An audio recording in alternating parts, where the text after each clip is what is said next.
কি ব্যাপার বাবা? কত আশা করে দেশের থেকে আইছি, কোরবানির গরুর মাংস দিয়ে ভাত খাম। গরুর মাংস তো দেওয়াই নাই, ভাতও দিছ পচা গন্ধ ভাত। ঠিক আছে বাবা, গরুর মাংস দাও। ওলা এত বড় গরু কোরবানি দিছে, কতজনের মুখে শুনছি। কাকা, আপনার পোলা বিশাল বড় গরু কোরবানি দিছে। ওই দিন থেকে নিয়ত করছি, আশাও করছি, ঢাকা আইসাই আগে ছেলের বাসায় কোরবানির গোস্ত দিয়া ভাত খাম। দাও না বাবা। শোনেন, কুরবানির মাংস শেষ হয়ে গেছে। আর তাছাড়া আপনারা কি আসার আগে আমাকে কল দিয়ে আসছেন যে আপনাদের জন্য আমি রান্না করে রাখবো? যা দিছি তাই খেয়ে নেন।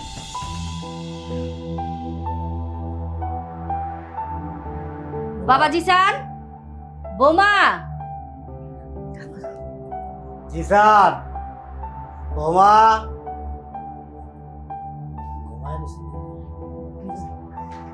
ভালো আছো?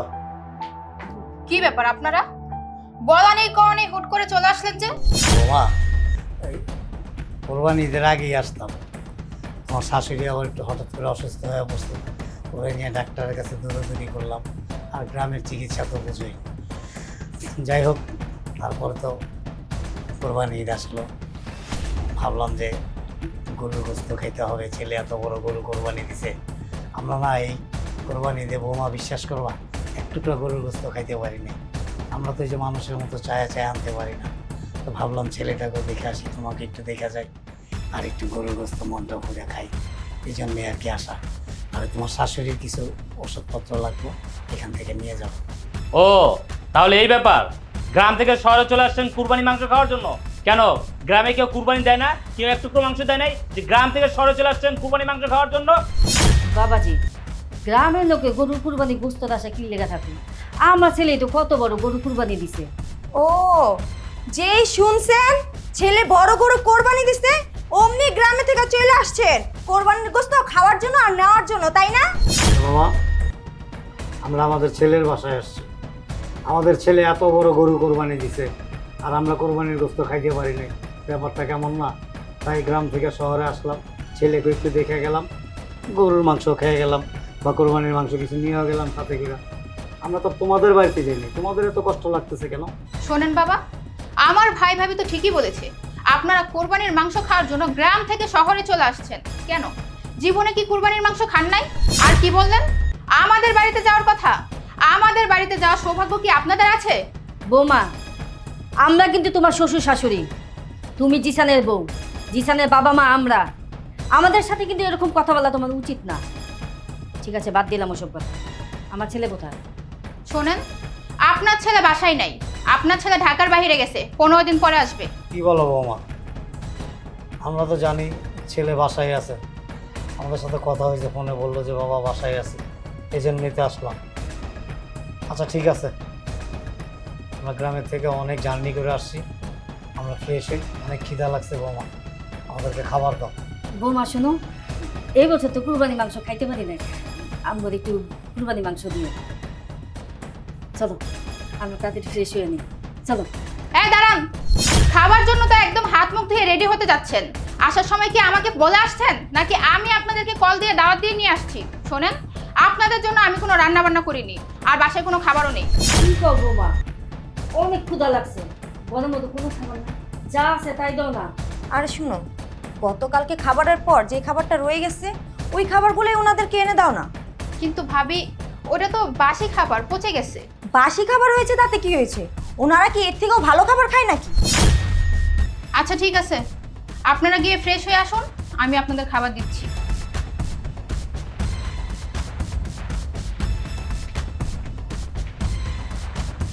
কিরে, তুই কি সত্যি সত্যি এই ভিখারিদেরকে গরু মাংস দিয়ে ভাত খাওয়াবি? ভাইয়া, তোমার কি মাথা খারাপ হয়ে গেছে? আমি কুরবানির মাংস দিয়ে এই ভিখারিদেরকে ভাত দিব? তুমি শুধু দেখো আমি এই ভিখারিদেরকে কি দিয়ে ভাত দিই।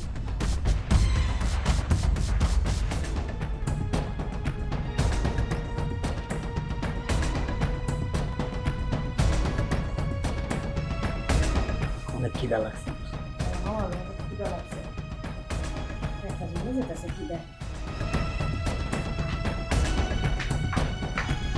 কি ব্যাপার, আপনারা সোফায় বসে আছেন কেন? ভাত কি সোফায় বসে খাবেন নাকি? নিচে বসুন।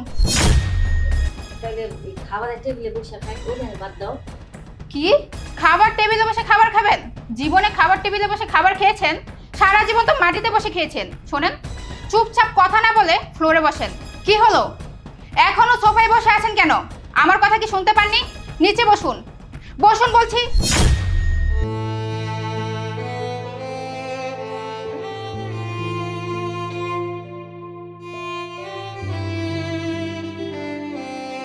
নেন।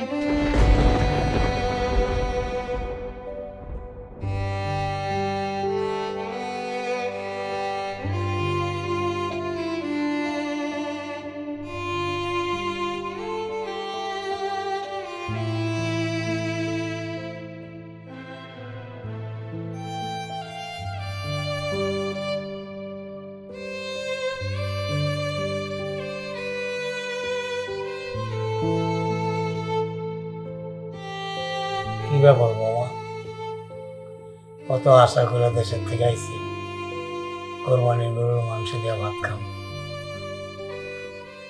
গরুর মাংস তো দেওয়াই নাই, ভাতও দিছ পচা গন্ধ ভাত। ঠিক আছে মামা, গরুর মাংস দাও। ওরা এত বড় গরু কোরবানি দিছে, কতজনের মুখে শুনছি। কাকা, আপনার পোলা বিশাল বড় গরু কোরবানি দিছে। ওই দিন থেকে নিয়ত করছি, আশাও করছি, ঢাকা আইসাই আগে ছেলের বাসায় কোরবানির গোস্ত দিয়া ভাত খাম। দাও না বাবা। শোনেন, কুরবানির মাংস শেষ হয়ে গেছে। আর তাছাড়া আপনারা কি আসার আগে আমাকে কল দিয়ে আসছেন যে আপনাদের জন্য আমি রান্না করে রাখবো? যা দিছি তাই খেয়ে নেন। কি কব মা, আজকে ঈদের 7 দিন, কুরবানি মাংস শেষ। আরে যারা কুরবানি না দেয় তারাও তো মাস বেড়ে কুরবানি গোস খায়। আর আমার ছেলে কত বড় গরু কুরবানি দিছে, গোস শেষ হয়ে গেছে, এটা কোনো কথা বললাম মা? সেই আসার পর থেকে শুনতেছি আপনার ছেলে বড় গরু কুরবানি দিছে, বড় গরু কুরবানি দিছে। কি আপনার ছেলেকে উট কুরবানি দিছে নাকি? আপনাদের জন্য কুরবানির মাংস রেখে দেবো? আপনাদের ছেলে কি ঢাকা শহরে কোনো আত্মীয় স্বজন নাই? তাদেরকে মাংস দিতে হয় না? তাদেরকে মাংস দেওয়ার পর কোনো মাংস আর নাই। আমার বোনের যেটা দিচ্ছে এটা খাইলে খান, না খান দেবেন। এত কথা কব, তুমি বাড়িতে আইছি, আমার ছেলের বাড়িতে আমরা আসছি, তুমি এত পটম পটম করো কে? তুমি চুপচাপ থাকো। বোমা, শুকনা ভাত কাঁচামরিচ দিয়ে খাওয়া যায়, অন্য কিছু থাকলে দাও। শুকনা ভাত গলা দিয়া নামে না, এলন পানি এটা দিয়া গিলেন। শোনেন, খায়া দাওয়া যেখান থেকে আসছেন সেইখানে চলে যান। আপনার ছেলে বাড়িতে নাই। চলো।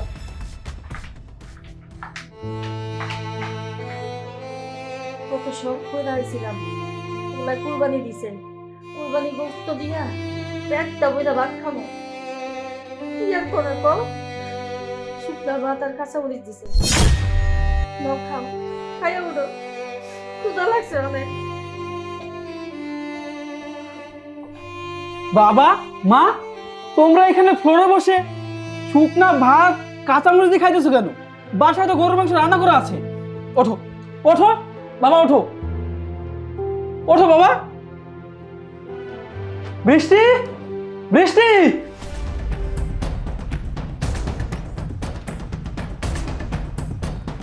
বৃষ্টি, কোথায় তুমি? এদিকে আসো।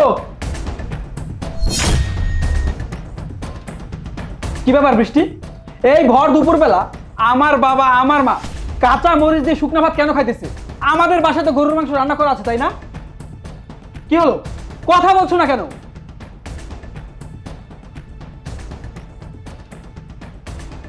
কি ব্যাপার, এই ভর দুপুরবেলা আমার বাবা মাকে কাঁচা মরিচ দিয়ে শুকনা ভাত কেন খেতে দিয়েছো? তাতে কি এমন হয়েছে? তুমি আমার সাথে এভাবে চিল্লাচিল্লি কেন করতেছো? ঘরে যা ছিল আমি তো তাই দিয়েছি। ঘরে যা ছিল তাই দিয়েছো মানে? কেন, আজকে সকালেই তো তোমার ভাইয়ের ভাবি আমাদের বাসায় আসার পরে তুমি এক পাতিল মাংস রান্না করেছো। সেই মাংস কোথায় গেল? আমার বাসায় গরুর মাংস রান্না করা থাকা সত্ত্বেও আমার মা বাবাকে কাঁচা মরিচ দিয়ে শুধু ভাত খেতে দিয়েছো কেন? শোনো, তোমার বাবা আমাকে কাঁচা মরিচ দিয়ে ভাত খেতে দিয়েছি, বেশ করেছি। তোমার বাবা আমার জন্য আমি কি গরু গোস্ত রান্না করেছি নাকি? জিসান, তোমার এত বড় সাহস, তোমার এই ফকিন্নি বাবা মারে আমার বোন শুকনা ভাত কাঁচামরিচ খেতে দিয়েছে বলে তুমি আমার সামনে দাঁড়িয়ে আমার বোনের গায়ে হাত তুলতেছো? আপনি চুপ থাকুন, আপনি কোনো কথা বলবেন না।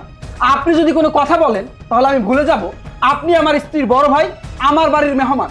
আপনার বোনের কত বড় সাহস আমার বাসায় গরুর মাংস রান্না করা থাকা সত্ত্বেও আমার মা বাবাকে কাঁচা মরিচ দিয়ে শুধু ভাত খেতে দিয়েছে। বাবা চুপ কর না, হয়েছে তো অনেক হয়েছে, থাম এবার। তুমি এসব কি বলছো মা? চুপ করবো মানে? আমি কেন চুপ করবো?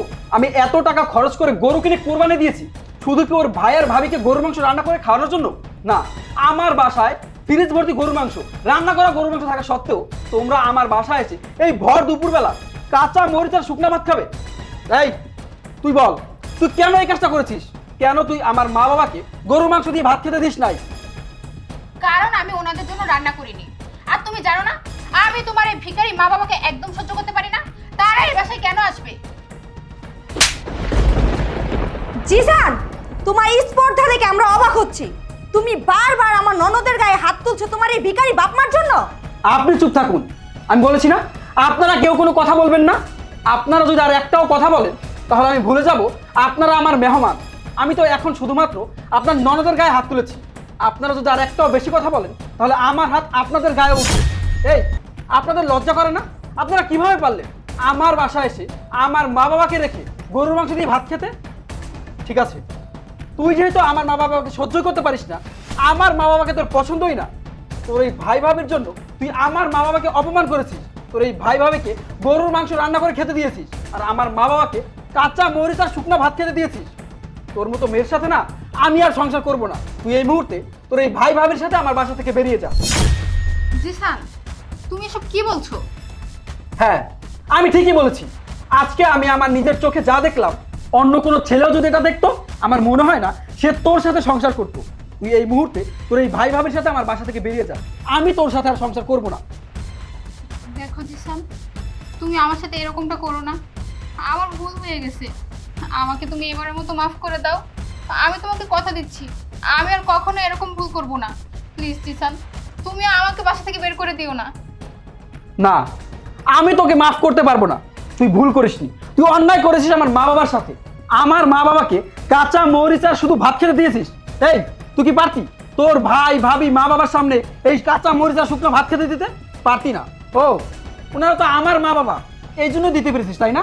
শোন, তোকে যদি আমি ক্ষমা করে দেই না তাহলে আমার এই মা বাবার সাথে অন্যায় করা হবে। তোকে আমি ক্ষমা করতে পারবো না আর তোর সাথে আমি সংসার করবো না। যা, এই মুহূর্তে তুই তোর ভাই ভাবির সাথে আমার বাসা থেকে বেরিয়ে যা।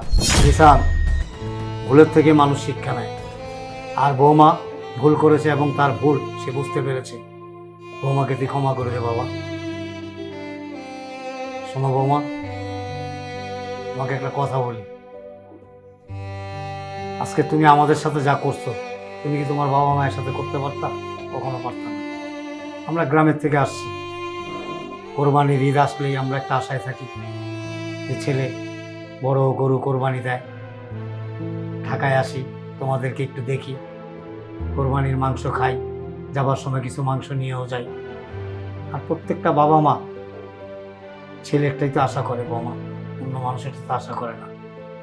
আমরা তো সেই আশা করে কোনো ভুল করিনি বৌমা। তুমিও তো একদিন আমাদের মতো শাশুড়ি হবে। কিন্তু তোমার ছেলে বা তোমার ছেলের বউ তোমার সাথে এইরূপ আচরণ করে, তোমার কেমন লাগবে বৌমা? বৌমা, একটা কথা সবসময় মনে রেখো, বাবা মা কিন্তু অনেক স্বপ্ন নিয়ে অনেক আশা নিয়ে ছেলে মেয়েকে মানুষ করে। আর সেই ছেলে মেয়ের দ্বারা যদি বাবা মা কষ্ট পায়, এই কষ্ট ভোলার মতো না।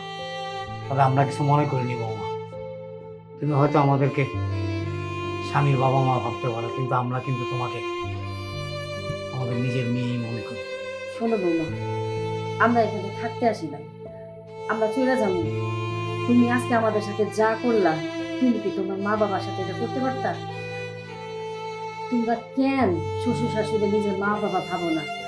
একবার ভাইবা দেখো, দেখবা সংসারটা কত সুখের হয়, কত শান্তির হয়। চলো আমরা এখান থেকে চলে যাই। দাঁড়ান, কোথায় যাচ্ছেন আপনারা? আপনারা কোথাও যাবেন না। আপনারা যদি এখন এই বাসা থেকে চলে যান তাহলে আমি ভাববো আপনারা আমাকে মাফ করেননি, আমার উপর এখনো রেগে আছেন। আপনারা কোথাও যাবেন না। আজকে আমি আমার মা বাবার কথায় তোমাকে মাফ করে দিলাম, তবে এখন থেকে আমার মা বাবা আমার বাসায় থাকবে। তুমি যদি আর কখনো আমার মা বাবার সাথে খারাপ ব্যবহার করেছো বা তোমার কোনো ব্যবহারে আমার মা বাবা যদি কষ্ট পায়, তাহলে ওই দিনই হবে এই বাড়িতে তোমার শেষ দিন। আর এই আপনারা এখনো কেন এখানে দাঁড়িয়ে আছেন? যান, এই মুহূর্তে আমার বাসা থেকে বের হন। আর আজকের পর থেকে আপনারা কোনোদিনও আমাদের বাড়িতে আসবেন না। হ্যাঁ হ্যাঁ চলে যাচ্ছি। আজকে তোমার এই বাবা মার জন্য আমাদেরকে অপমান করলো না, ব্যবহারটা আমার মনে থাকবে। এই চলো।